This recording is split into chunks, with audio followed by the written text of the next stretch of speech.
Hello, my name's Paul Chapman from integralfreedom.com.au, and I practice oneness acupuncture therapy, which is basically the treating of traumatic memory using I Ching and BaGua with acupuncture. And this is the first of a monthly video newsletter that I would like to do, just sharing with you some insights about the I Ching and how to use them with acupuncture. And it's been brought about because many people ask me if they already know enough about I Ching BaGua and they don't need to study anymore, and other people tell me that they don't know enough and they need to study more before they actually learn about this from me. And both are incorrect. There's always, you can never not learn about I Ching BaGua. It's a lifelong learning process. Even Confucius wished he had 50 extra years to study the I Ching, and the sooner you get onto it, the better. And this one's today we're going to talk about familial connections through the trigrams. And for people that know or don't know, there are 8 trigrams: 1, 2, 3, 4, 5, 6, 7, 8. And here they're numbered 1, 8, 4, 6, 7, 5, 3, 2, which is a strange numbering configuration if you're not aware of the trigrams already. But basically in the Fushigua, Fushi BaGua, the trigrams are numbered 1 to 8. And this is the Fushigua numbering here. But what I've done here is I put them in the familial correspondences. So we have father at the top, number 1, and mother at the bottom, second, number 8. As the two principal yang and yin qualities. And then we have eldest son, middle son, youngest son, and eldest daughter, middle daughter, youngest daughter. And basically, you know what the male aspects are because it's a yang line represented, and we have 1 yang line amongst 2 yin lines. So it's the minority within a trigram that denominates its gender, you could say. And the eldest and the trigrams start from the bottom and come upwards. So this one's the eldest son. The lines come to the middle and the middle son, and the yang lines come to the top as the youngest son. So for people that are not sure, a straight line indicates yang and a broken line indicates yin. And here we have the same with the eldest daughter, single yin line. Yin line there is in the middle, and then yin line here is on the top. Now this is one method of applying I Ching BaGua. There are many methods or many layers involved when diagnosing and applying treatments, and this is a simplistic view of just using the familial correspondences. And I've given example using the kidney and liver meridians, and the kidney and liver respond to the shape or the hexagram of Kun, which is the responding, which is all yin lines. And the numbers along the side are the acupuncture points. So kidneys 1, 2, 3, 4, 7, and 10, and livers 1, 2, 3, 4, 5, and 8. So each line responds to an acupuncture point. Now, the example I've given here, we've got a 32-year-old female. She's come in for stress and menstrual irregularity. But when you're talking to her and asking her about symptoms, she also tells you how difficult difficulties she's having at work with the moment with her boss, who is an older female. And then you pry a little bit further just to see what the mother-child relationship was like, and you find out that she does have an estranged relationship with the mother. Now, in simple terms, the mother's related to the 3 yin lines, to Kun. And then we have an option of eldest daughter, middle daughter, or youngest daughter. The lady's 32, so she's kind of in between, you could say, the young woman and a middle-aged woman. And so we have the hexagram, which is called Li, or fire, and we have the trigram, and then the trigram called Jue, or lake. These are just the names of the trigrams. So what we've done up here, or what I've done, is I've put the mother on the bottom here, and I put the middle daughter and the youngest daughter on the top. just as a comparison to see what guidance we can get from the I Ching in regard to these hexagrams. Now then, each hexagram has a name, which is very relevant, and the name of this one is called proceeding forward. Now, if we were to use the kidney and liver meridians with this hexagram, we'd use kidney 4 and 10 or liver 4 and 8, because you can see that there's a yang line here at the fourth line, 1, 2, 3, 4, and a yang line at the top. If we look over here, the fourth line relates to kidney 4 and liver 4, and the top line relates to kidney 10 and liver 8. So if we were to put a needle into kidney 10, that would fuse this dotted broken line together and create a straight line. So when we needle kidney 4 and kidney 10, we actually create a straight line there and a straight line there, which is the same shape as this. This other choice here, the hexagram, is called bringing together. And they're very different psychological instruction that is given.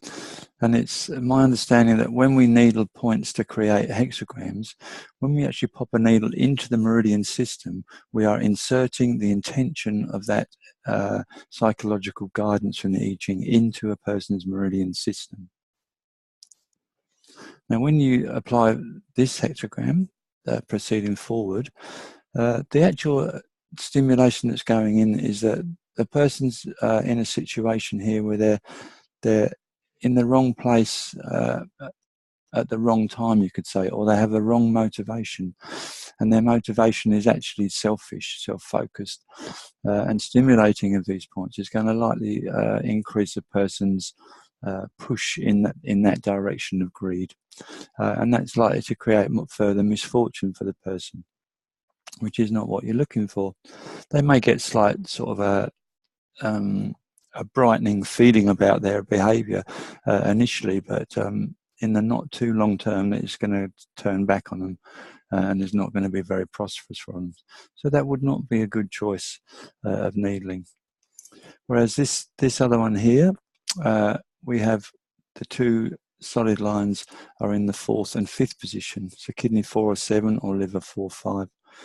Now here it's the 4th line again that's the dominant one, and because it's so close to this 5th line, which is the most powerful line in all of the hexagram, it actually it is in the wrong place at the wrong time, but it says that if a person's sincere in trying to create harmony in the workspace, then prosperity will develop. So this one here encourages an action from the person towards finding greater harmony within the workspace. And it's quite a powerful position to take. And it also applies the attitude of the young woman, which is joyfulness. And we just have to counsel the lady against impulsive behaviours. Now we could choose to go the other way, where we could put the mother on top. So mother over youngest daughter, or mother over, this one's the middle daughter. In this situation, the first two were actually putting the daughter over the top of the mother to, in a way that the daughter can become empowered. And as she's now grown up, she can come back and talk to the mother and say, okay, this is who I am as a woman and this is what I'm about. Whereas in the other situation, when we put the mother over the daughter, we're actually correcting a connection that occurred very, very early in life. In fact, probably in utero. And these points are quite different here. You can see the straight lines are at the bottom, kidney 1 or 2, liver 1 or 2. Or here we got the 1st and 3rd lines, so we're using kidney 1, liver 1 and 3. This one's called approaching. And it's the 2 yang lines, which is, you could say, divine intention. And it's looking upwards towards the yin. So there's a wonderment, you could say, of how awesome the mother is. And this one helps.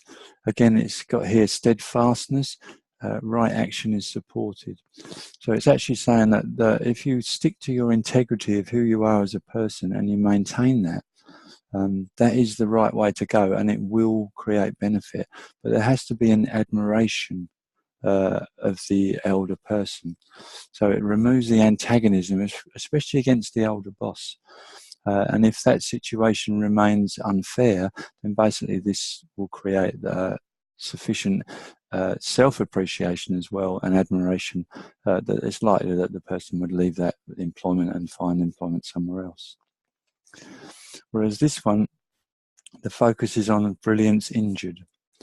And here, this is a fire element in Chinese medicine, and this is an earth element. So this is earth taken from fire, whereas this is an earth element, and this is a metal. This is earth giving to metal. So in this situation, the mother is actually taking something away from the child.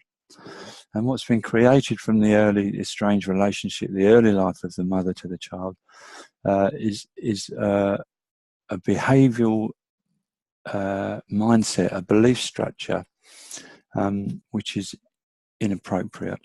It's the wrong way of looking at life, and it's creating lots of trouble. So when you're needling kidney 1 or 3 or liver 1 or 3 in this situation, you're actually putting into those meridian systems that there's a reset required in the way that you approach life and in the way that you view life. So these are just four examples of possibilities. And then we look at the male aspect. Here's as a male, 76, he's come in, he's got insomnia, night terrors and tremors.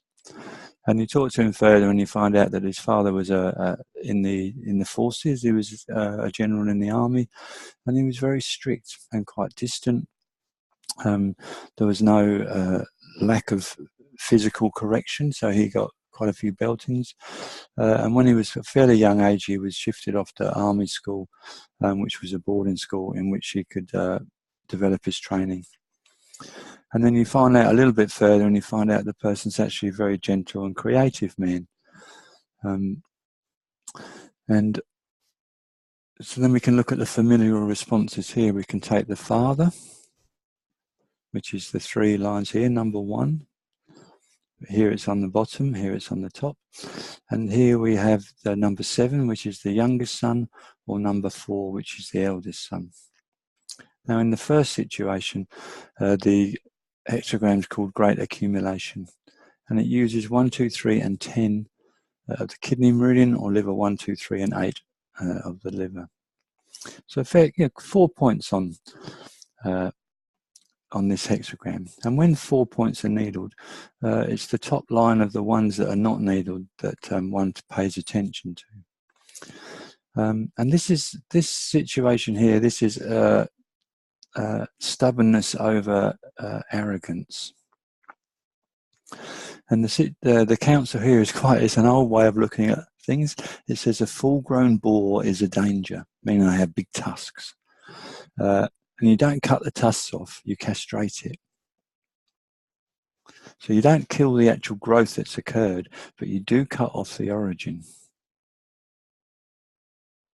So here we have the youngest son applying its action on father. And this again is an earth trigram, and this is a metal. So it's a nourishing cycle. And both of these require some level of talking therapy in regards to the genetic, what I call the genetic shadow. So people work in generations, up to 10 generations before and 10 generations after can all be connected as a single whole, working towards a specific purpose in correcting the DNA. And this man has a lot of accumulated rage, you could say, and all the development, all the subsequent responses to a life of anger. And that anger can be expressed or repressed because the symptoms now, he's nighttime and he can't sleep. So when he should be able to rest, even at nighttime, he's unable to rest. And he's still having dreams of terror. So he's still terrorized and his body's shaking. So in this situation at 76 years of age, it's the person's, the wisdom aspect that's contained in the water in the kidney that needs supporting and instructing. So in both these cases, the man needs to be instructed to how beneficial he is in the present moment in developing the aspect of fatherhood through the generations, and that at no stage in one's life is it too late to assert intention in the moment towards appreciation and gratitude, and to recognize in one's space and place in the overall development of life. And it's a similar one here where the actual here the father's placed over the eldest son. And he wasn't the eldest son, he was actually the youngest son. But in this situation, the eldest son is representative of the fact that this man is 76. So we get into eldest son, older males. So he's grown from this initial state of a young man, and he's now an accomplished older man. And we're bringing in the father principle here to govern and correct the fact here that through no fault of his own, misfortune had occurred, and his purpose is to remain truthful. And it can be, sometimes it can be a huge release of the burden that people carry around when they think that their father treated them so badly because they didn't love them. And when you help a person understand that it's actually nothing to do with the fact that the father didn't love them, it's the fact that the only available behaviour that they had was how they behaved. And if they'd have had other behaviour that was possible at the time, they would have behaved like that. So there was nothing else that the father could do. So it was no actual fault of the man here who was the son. But misfortune did occur, and it has caused grave suffering throughout his life. But if his purpose now, from now on to the end of his life, is to remain truthful to who he is. Very subtle differences, but acupuncture is subtle, and I Ching is very subtle. It's a beautiful method of treating. It gives incredible depth and understanding to the practitioner. And that each time a practitioner pops a needle to the skin, their knowing and understanding is the intention on the tip of that needle. It's a good way. Yeah, that's about it for now. If you're interested in subscribing to this monthly video newsletter, you can go to integralfreedom.com.au. There's a sign-up form there. And I will see you next month for another view of I Ching BaGua. Have a good day.